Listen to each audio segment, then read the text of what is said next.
Back in 2006, we had the first major publisher start a trend with cosmetic microtransactions. When Bethesda announced that The Elder Scrolls Oblivion was going to have a horse armor cosmetic that would cost gamers $2.50. Now, while most gamers actually gave Bethesda a ton of backlash over this, after all, at the time, this was a brand new concept. There was a group of people that used the defense, don't like it, don't buy it. After all, voting with your wallet usually is the best way to stop bad practices. But it has this nonchalant attitude backfired on us gamers, because the attitude of don't like it, don't buy it, or it doesn't affect my game, so who cares, in my opinion, has actually hurt gamers in the long run. However, before we take a deep dive into this, I want to take a moment and just welcome anyone new to the channel. If you do happen to enjoy the video, please consider subscribing and dropping a like. But without further ado,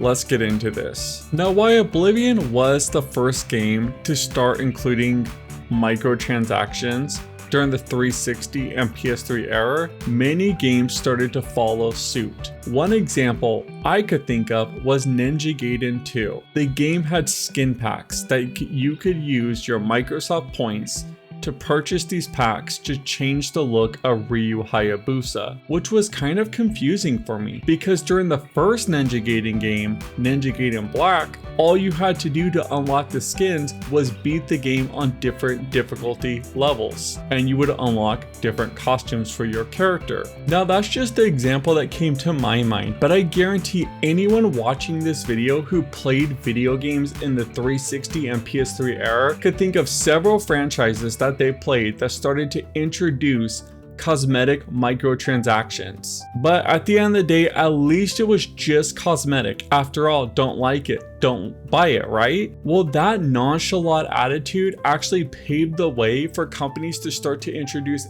different type of microtransactions. And why this may not be the first game to do it, it was the game that came to my mind, and that was Dead Space 3. Dead Space 3 had microtransactions that were more than just purely cosmetic, because in Dead Space 3 they introduced a crafting mechanic to the series that had players gathering resources which would allow them to craft different weapons in the game. However, it also gave the option for players to pay actual real-world money to just buy the resources up front, allowing them to craft whatever weapon they wanted. Though it was made clear that you didn't have to buy anything, you could earn everything in-game. By buying these items, you were skipping the grinding of resources step. And it starts to beg the question, were companies introducing mechanics into the game as a way to incentivize gamers into spending actual real world money? So you would think there would be major backlash over the Dead Space 3 mechanic and them adding a microtransaction that actually altered the way gamers could play the game. And while there was some backlash, at that time there was another monetization practice in effect that actually was drawing players' attention away from the cosmetic microtransactions and the Dead Space 3 debacle, and that was, I don't know if anyone remembers this, but back in 2010, there was a massive push to kill the used game market. EA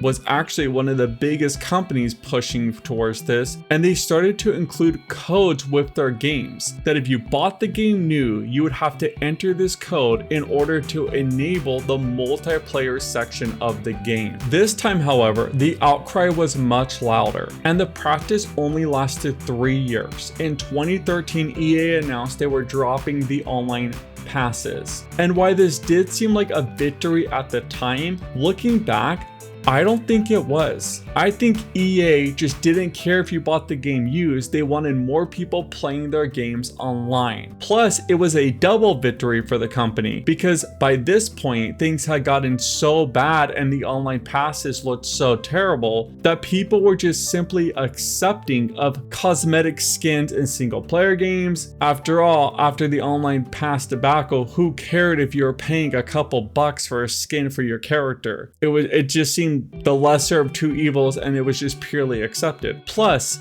by 2014, we had another form of monetization, and it really took off, and that was battle packs. Battlefield 4 had it so people could actually buy these packs to earn perks in the game, such as XP boosts and what have you. This is why EA dropped the online codes, in my opinion. They wanted more people playing their games as a way to get them to buy these battle packs. And it wasn't just EA that was including stuff like this. Call of Duty at this point was filled with microtransactions. Almost every online game started to have all these different monetization practices in effect. But once again, we heard the excuse, don't like it, don't buy it. And this nonchalant attitude actually paved the way for something much worse, because just a few years later, a new monetization practice came into effect, and it was extremely popular, and that was loot boxes. That's right. Now gamers had the chance to pay real world money at a form of opening a loot box and praying that we got the cosmetic skin we wanted. The days of simply picking out the cosmetic you wanted and purchasing it were gone. Now we just were down to the luck of the roll of the dice. Doesn't that sound great? Well, I don't think it did. In fact, it was so bad that government started to step in and begin putting regulation on loot boxes, because in the government's eyes, it was a form of gambling. Thus, that pretty much put a stop to loot boxes. However, after years of dealing with it as a whole, gamers have just become more and more accepting of microtransactions. Just look at the modern day era. I want to use Diablo 4 as an example of this. The game is going to cost $70. It's going to have a premium battle pass system, a cosmetic cash shop, and will also have paid expansions. But because the game is not pay to win, people are happy with this. After all, once again we hear it, don't like it, don't buy it. Here's my problem with this. I'm not saying don't be excited for Diablo 4. I'm not saying the game won't be good. And I'm not saying it's going to be pay to win. How have we fallen so far that gamers are excited when we just get a simple win? It has 4 different monetization practices, but because it's not pay to win, we're ecstatic. In fact, when Ragnarok and God of War 2018, it was announced it would not include microtransactions, gamers took that as a victory lap. How have we gotten to the point where if a single player game doesn't have microtransactions, we view that as a bullet point and a selling point for the game?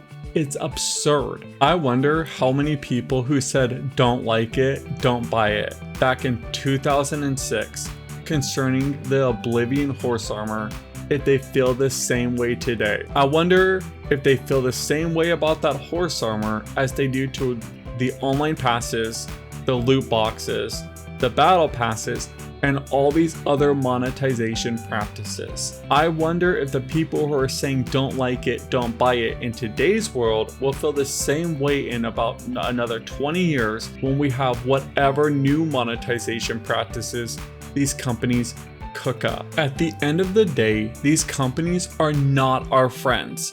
They will do whatever they can to nickel and dime us. And as consumers, we should always be on our guard. I'm not saying we don't accept any form of monetization. After all, I do understand development teams do need to make a profit. However, we need to keep in mind the developers are not the one who picked the monetization practices. It is people that are probably not even gamers. It's the suits in the companies that come in and tell the developers to enter all these different monetization practices. And if we are just nonchalant and say don't like it, don't buy it, or who cares, it doesn't affect me, in the long run, it does affect all of us as gamers.